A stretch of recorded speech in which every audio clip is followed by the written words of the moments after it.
There were still water droplets on the petals. That's the first thing she noticed. Not the letter. Not the ribbon I tied in 3 loops like she used to do on her birthday gifts. Not the silence, so thick it strangled the air in the room. Just the roses. Still wet. She reached for them with a hesitation I hadn't seen on her in years. Almost like she thought they'd cut her. And in a way, they would. She didn't know I was watching from the hallway. She didn't know I had been there hours before she got home, laying every detail out like a surgeon preparing for an autopsy. She didn't know I'd already removed my wedding band and placed it on top of the envelope. The same envelope that held everything I had swallowed for the last 17 months. Every suspicion, every missed call, every sudden trip to visit her sister, who had moved out of state, but apparently loved brunch more than most people love oxygen. I didn't knock. I didn't say her name. I just stood there, beyond the sliver of the hallway wall, letting her open the letter like it was just another card. But it wasn't. And God, the way she sat down. It wasn't graceful. It wasn't composed. She dropped into that chair like the floor beneath her knees had given out. Like gravity had finally remembered she owed it something. She read the first line once. Then again. Then she started shaking. But not crying. Not yet. You don't cry when you first learn the knife is in your back. You cry when you realize it's been there all along. And the person who left it also made you breakfast that morning. The wine bottle on the table was unopened. I bought her favorite one. She never realized I remembered the label, the dusty green one with the castle on it. She told me once in a grocery store it tasted like fall in a bottle. I wrote that down, memorized it, used it tonight, and she couldn't even open it. I walked out before she finished the second page. Not because I was trying to be dramatic, because I knew what came next. She would scream my name. She would ask if this was some joke. She would flip the table, maybe break the wine bottle, maybe even throw the roses like they were poisoned. But I wouldn't be there for any of it, because I already told her goodbye in a voice she couldn't interrupt, in ink. And when she reached the final line, when she realized what I knew, who I knew, and how long I knew, her breath would catch. Right where I said, "Tell Julian I said, thanks for using my playlist." Because that's how I found out. Through Spotify. Through my own playlist. Playing in someone else's car. While her phone was still logged in. I drove for 3 hours with no destination. Just country roads and whatever direction the guilt wasn't. At some point, I passed the diner where we had our first real fight. The one about how I always forget to unplug the toaster. It had turned into a full-blown debate about responsibility, growing up, and how she shouldn't have to remind me to be an adult. Back then, I laughed it off. She didn't. Funny how the little things become warning signs when you're looking backward. By the time I pulled into a gas station on the edge of nowhere, the sun had dipped low enough to bleed across the sky like it was ashamed of what the day had seen. I didn't need gas. I just sat there. Windows down. Music off. Silence pressing in like a second skin. I kept picturing her face as she read the letter. Not the tears, not the disbelief, but the part where she hit that line. The one that told her I'd known about Julian for months. Not days. Not weeks. Months. I didn't catch her with messages. Not with photos. Not with perfume on clothes or suspicious receipts. I caught her because she made the mistake of playing my curated playlist, the one I'd made for our 3rd anniversary, in someone else's car while her Spotify was still synced to our home speaker. My speaker. At 11:23 p.m. on a Tuesday. While I was at home in bed, scrolling through clearance tools I'd never buy. It wasn't just any playlist. It had our songs. The weird, cringy indie ones she swore she hated at first, but secretly played when she thought I wasn't around. I saw the track history. I saw the timestamp. And I knew she wasn't listening alone. Julian. That was the name she whispered once in her sleep, weeks earlier, while I was rubbing lotion on the calluses on her feet. She didn't flinch. She just exhaled his name like it belonged somewhere safe. But I remembered it. I remembered it when her phone buzzed with a text she swiped away too fast. I remembered it when she suddenly had audiobooks she listened to in the shower. I remembered it when she stopped requesting back rubs altogether, like her skin had become private property. So I gathered every clue in silence. I waited. Waited until today. Our anniversary. The day I knew she'd come home late. The day I knew she'd lie and say sorry, traffic was insane, while trying not to smell like someone else's soap. I waited until everything lined up, the flowers, the letter, the bottle of wine she used to call liquid nostalgia. And now, here I was, in a gas station parking lot, watching strangers pump fuel like the world hadn't just collapsed. She didn't text, didn't call. She probably didn't even finish the letter yet. Or maybe she had, and was too stunned to form words. Or maybe, and this is what eats me the most, maybe she laughed.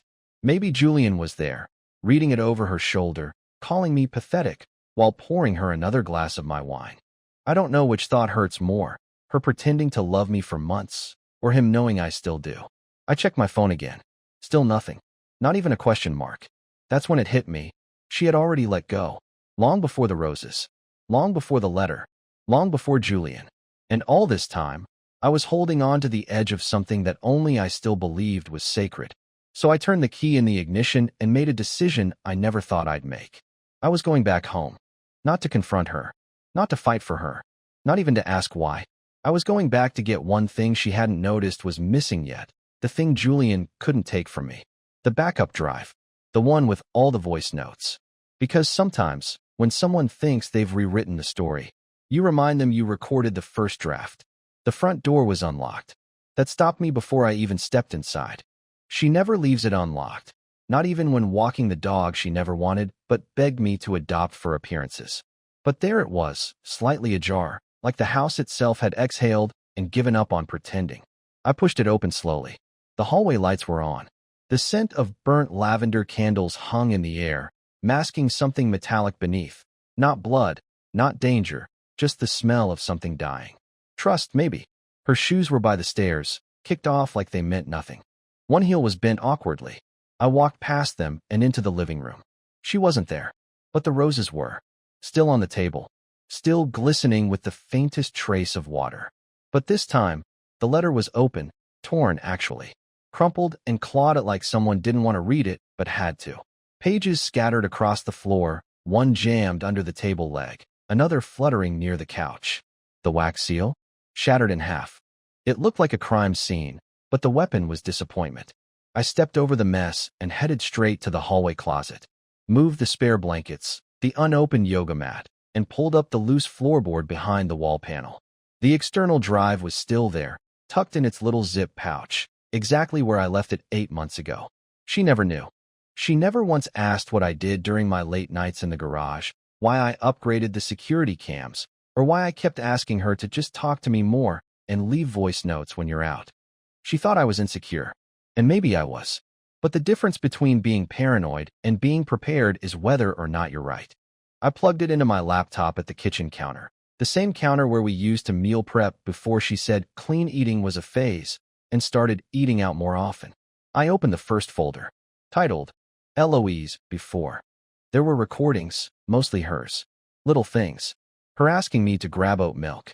Her rambling about how her coworker Mandy was borderline unhinged. Her singing half-drunk to 90s R&B in the car.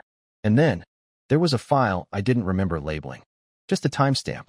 No title. I clicked it, and her voice filled the room. He still doesn't know? I mean, part of me thinks he suspects, but honestly, he's too passive to ever do anything. He's like wallpaper. You notice it once, then forget it's there. My ears rang. My hand hovered over the spacebar, but didn't press it. I let the venom pour out. Julian says I'm wasting my time with him. And maybe he's right. But I hate the idea of starting over. And Ambrose? He worships me. It's convenient. Familiar. He still buys me flowers, for God's sake. There it was. My name. Dropped like a punchline. I hit pause. For a moment, I wasn't angry. I wasn't even hurt. I just dissolved. Like every part of me she described had peeled away and revealed nothing underneath. Wallpaper. That's what I was to her. Something flat and forgettable. Something you look past. And yet I remembered every one of her birthdays, every weird comfort food she craved during storms, every freckle on her back in the shape of Orion's belt. I had spent years loving someone who didn't see me as a person, just a background element in her curated little life. I transferred the file to a flash drive, one I'd leave where Julian would find it. No note, no explanation, just a digital mirror. Let him hear what she says when he's not in the room. Let him wonder what she says about him when she's alone. I was about to shut the laptop when I heard a car pull up, tires crunching against gravel, headlights flashing across the blinds. She was home. Again. But this time, I wasn't hiding in the hallway. This time, I was waiting. and I had the truth loaded on a USB drive in my pocket. And for the first time in months, I wasn't scared. Because when someone thinks they've turned you into wallpaper, the best thing you can do is set the whole damn room on fire. The front door creaked open like it didn't recognize her anymore. I didn't move. I just stood by the kitchen counter, arms crossed, laptop still open, wine glass untouched beside it. The USB drive was in my pocket, but I already knew I wouldn't need it tonight. That would come later. Tonight. I wanted to see how well she could lie to my face now that the mask had slipped. Now that the script had changed. Eloise stepped in like she owned the silence. Hair up, lipstick half faded, shoes in hand, like she thought she was being considerate not to wake me, even though the lights were on. Even though I was standing right there in the glow of the overhead bulbs, staring through her like she was a stranger in my house. And she was. We locked eyes. For a second, she blinked like she couldn't compute the moment. Then her head tilted slightly, rehearsing the expression. The innocent one. The I was just out with Mandy look. I watched her pull it over her face like a mask from an old play. But it didn't fit as well as it used to. You're up late, she said, smiling. Her voice tried to be casual, like we hadn't been unraveling for months, like she hadn't shattered the illusion 2 hours earlier when I heard her call me wallpaper. I didn't smile back. I didn't blink. I just asked, did you read it? She froze. Just for half a second. Just long enough to prove she knew exactly what I meant. Her eyes flicked toward the hallway, where the letter had been torn and left to bleed all over the floor. She started, then stopped. Cleared her throat. Ambrose, listen. I don't know what you think you heard. That's when I cut her off. First time in years. I didn't hear anything. I heard everything. I picked up the flash drive from the counter and placed it between us. No flourish. No anger. Just placed it. Like a receipt for a debt finally being collected. She looked at it like it was ticking. What is this? She whispered. You. In your own words. Talking to Mandy. Talking about me. Talking about him. She went pale. And still, she tried to salvage it. Ambrose, I didn't mean any of that. You have to know that. People vent. It doesn't mean. Don't. I said sharper now. My voice cracked on the edge of restraint. Don't say my name like it means something to you. You've already given it away to other people without permission. She looked like she might cry. Or maybe she wanted me to think she would. I don't know anymore. Everything about her felt like theater now. A collection of expressions designed to get from point A to point Y. She stepped forward, voice softening. It didn't mean anything. Julian, it wasn't. He wasn't real, Ambrose. He was a what? A placeholder? A tour of your boredom? I took a deep breath, shaking. You had someone pretending to be your husband while your actual husband was cooking you dinner, doing your laundry, fixing the leak in your sink at 2 in the morning. She didn't deny it. Didn't apologize, either.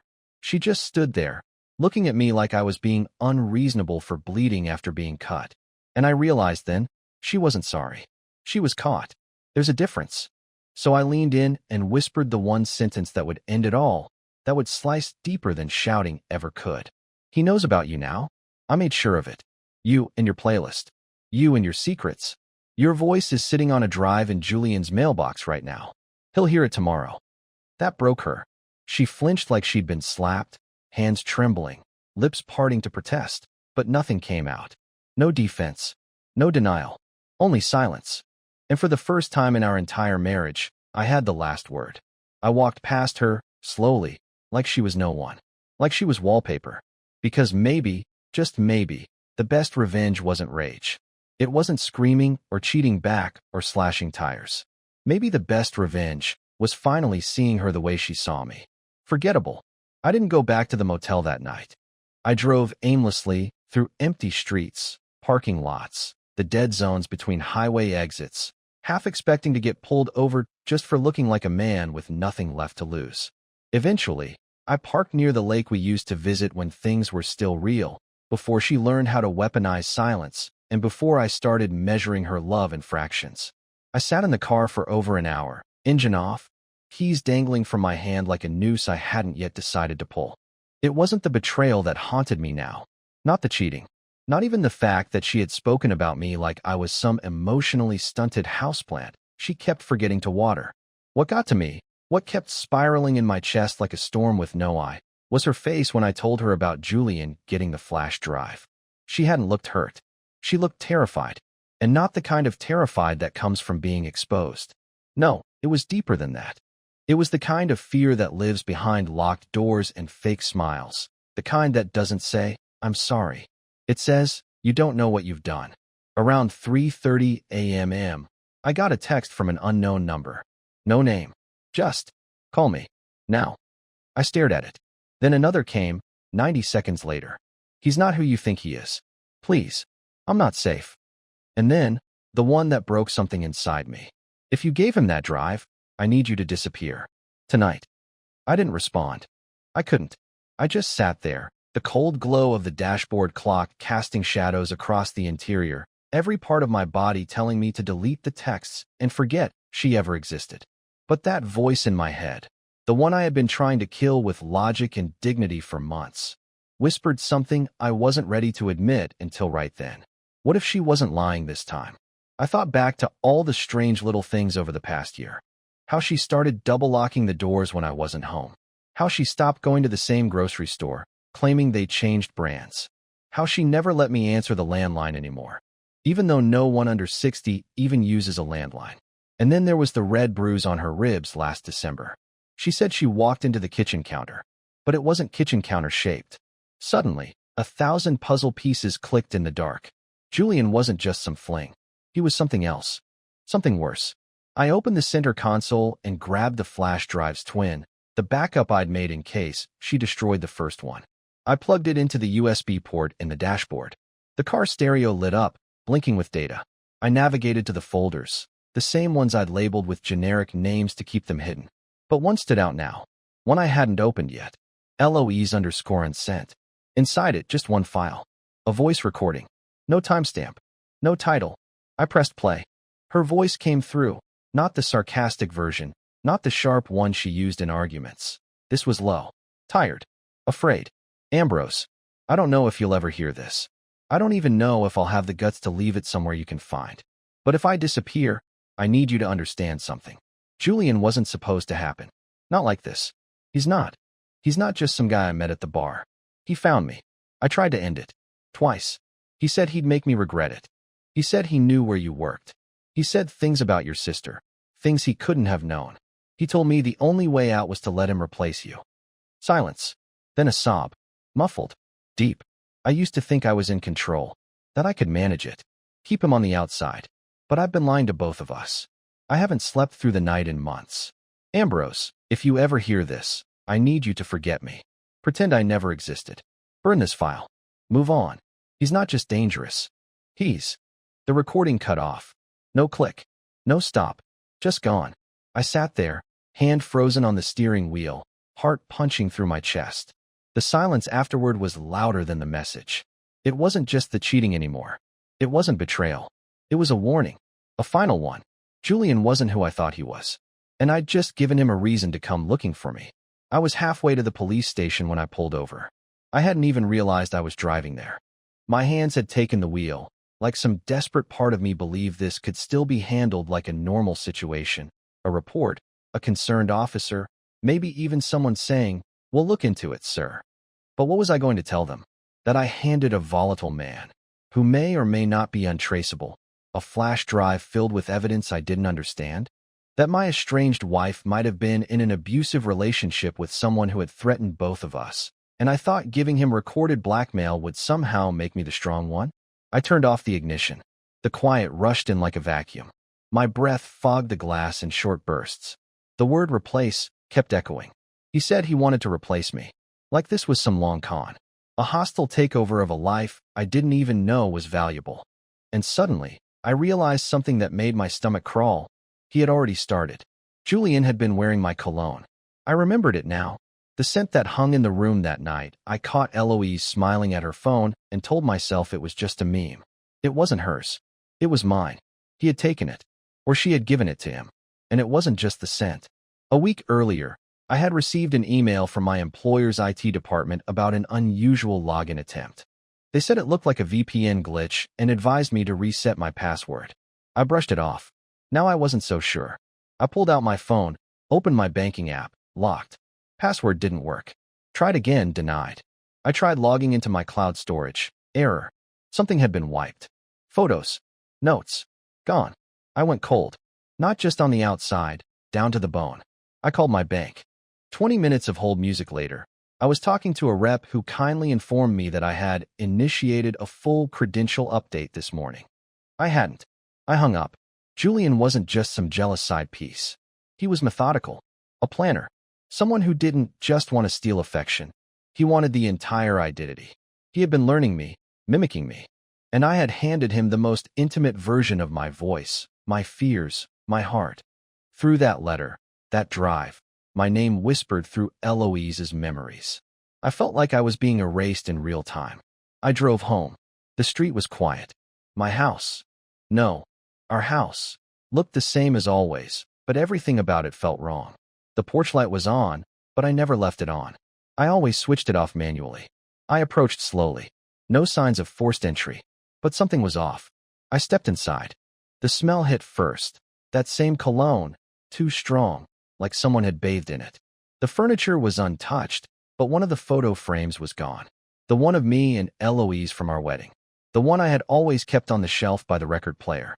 I walked to the bedroom. The sheets had been changed. My pillow was missing. No, not missing. Replaced. Different texture. Slightly firmer. Hers. There was a toothbrush in the holder. Not mine. A different brand. New. Still wet. The realization settled like ice in my spine. He had already been here. I checked the windows. Locked. Deadbolt. Engaged. I walked through each room, one by one. Every drawer I opened looked slightly too neat, like someone had been trying to leave it the way I'd remember, but forgot the subtle chaos I lived in. In the living room, the lamp was tilted the wrong way. In the kitchen, a glass in the sink, but I'd only used mugs lately. In the hallway, I found the smallest crack in the floorboard, the same one I had pried up to hide the backup drive. Empty. He had found it, which meant he knew about the other recordings. Not just the one of Eloise crying for help. Not just the night she admitted she was scared, but the one I made 3 nights ago, after the first confrontation, where I had started talking out loud, just in case anything happened to me. I said his name. I said where I dropped the drive. I said I was going to the police. And now he had it all. Every word. My voice. My location. My last attempt at control. The only thing he didn't have yet was me. And if he was really trying to replace me, he wouldn't stop until he did. I slept in the car that night. Not because I was tired. I wasn't. But because it was the last place that still felt like it belonged to me. The last thing he hadn't touched. Yet. I kept the engine off, windows cracked, seat tilted just enough to pretend I could sleep. But all I did was watch the house from across the street, like a man guarding his own grave. The lights turned off around midnight. No shadows moved behind the curtains. No sound. Just darkness. He was in there. I could feel it. Julian. Maybe not physically, but spiritually, systematically, completely. He'd studied me, learned my routine, my speech, my presence. He was slowly vacuuming the air out of my life until even I would question whether I'd ever lived it. At some point around 4 a.m., my phone buzzed. Unknown number. One line of text. Check your email. Last warning. I hadn't even realized my hands were shaking until I tried to type in my login. The email account was one I barely used, the one tied to old forums, the junk account. But somehow he'd found it. And what I saw in my inbox nearly stopped my heart. An email from me. From my name. My photo. My signature. Subject line, resignation. Attached was a formal letter addressed to my employer, HR, and 2 colleagues, stating I was stepping down from my role effective immediately, citing mental health, personal instability, and a desire for quiet reinvention. It was well written. Too well. Every sentence sounded like me. The vocabulary. The cadence. He'd replicated me right down to my half-apologetic phrasing and obsessive punctuation. It felt like reading a eulogy I didn't write.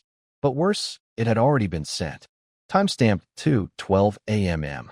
He hadn't just erased me. He'd pre-written my exit. I slammed my fist against the steering wheel, pain blooming up my arm. I wanted to storm in there, to drag him out by the collar and demand he explain what this was. Some sick obsession? A vendetta? A game? But something inside me whispered, no, not yet. Not like this.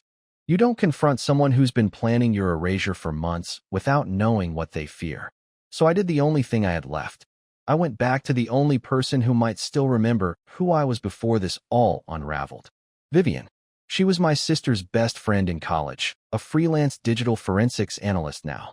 She owed me a favor from a situation years back, something I never thought I'd cash in. But when she opened her door, saw my face, and didn't say anything for a full minute, I knew I had made the right call. Over coffee and silence, I laid it out. Everything. The voice notes, the flash drive, the fake resignation, the disappearing files, the toothbrush, the cologne, the email sent as me. She listened, didn't interrupt once. Then she said something that sent ice crawling through my spine. You said you used a spare drive to back up the recordings. But you never scanned the drive before plugging it into your laptop, did you? I blinked. Why would I? She stood up, grabbed her laptop, plugged in my USB, ran a scan. Less than 10 seconds later, it beeped. Ambrose, she said quietly, your drive was rigged. It wasn't just storage. It was a delivery device. He used it to infect your system, and anything you connected it to afterward. I felt the blood drain from my face. You're telling me I gave him a copy of the files and gave him access to everything I own? Worse, she said, typing furiously. You gave him access to you. He's probably been using remote tracking on your device. He's listening to this room right now if your phone's on. I grabbed my phone, yanked the battery. My heart was racing. I don't think he ever cared about the recordings, I whispered. They were bait. Vivian nodded grimly. He was after your network, your digital fingerprints. He doesn't just want to replace you. He wants to inhabit you, take over your job, your accounts, your contacts. And now that you've gone quiet, he probably thinks you're about to run. I stood there, mouth dry, staring at the carpet. He's in my house right now, isn't he? Vivian hesitated. He might be living your life already. That's when I knew. This wouldn't end with the police. This wouldn't end with lawyers or therapists or some grand speech in a courtroom. If I wanted my life back, I'd have to go get it. And to do that, I'd have to become someone I never wanted to be. The man who stops being polite. The man who knows too much. I didn't knock. There was no need for dramatics this time. No confrontation in the hallway. No roses on the table. No symbolic gestures or wax-sealed envelopes. I walked straight through the door, the same one Julian had forgotten to reset the lock code on, and stepped into what used to be my life. Except now, it wasn't mine. He had done it. There were new shoes by the door. His. My cologne on the counter, still uncapped like a signature. The wedding photo was back on the shelf, but altered. Eloise had replaced the frame. Sleeker, modern, colder. And there he was, standing in the kitchen like he belonged there, like he'd been born into this life instead of stealing it piece by piece. He turned the moment he heard the creak of the door. Smiled. Arrogant. Calm. You shouldn't be here, he said. I stepped in anyway. Neither should you. Julian didn't flinch. He didn't bluff. He didn't need to. He thought he had already won. But what he didn't know, what no one knew, was that I hadn't come alone. 2 plainclothes agents entered right behind me. No yelling. No weapons. Just quiet precision. Vivian had helped me send everything to the right people. Everything he copied. Everything he forged. Every hacked login. Every fraudulent email. Every line of code buried in my devices. Identity theft. Corporate espionage. Wire fraud. Turns out when you try to become someone else without erasing your digital footprints, there are consequences. Julian didn't smile anymore.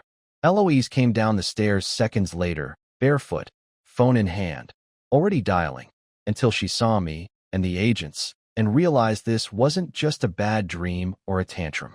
This was real. She looked at me like I was a ghost, like the man she tried to turn invisible had come back in full color. Her eyes darted between me and Julian, who was already being cuffed. He didn't resist. He didn't speak. He just stared at me, a look not of fear, but of hate. Deep, bitter hate. The kind of hate that knows it lost to something it underestimated. As they let him out, Eloise finally spoke.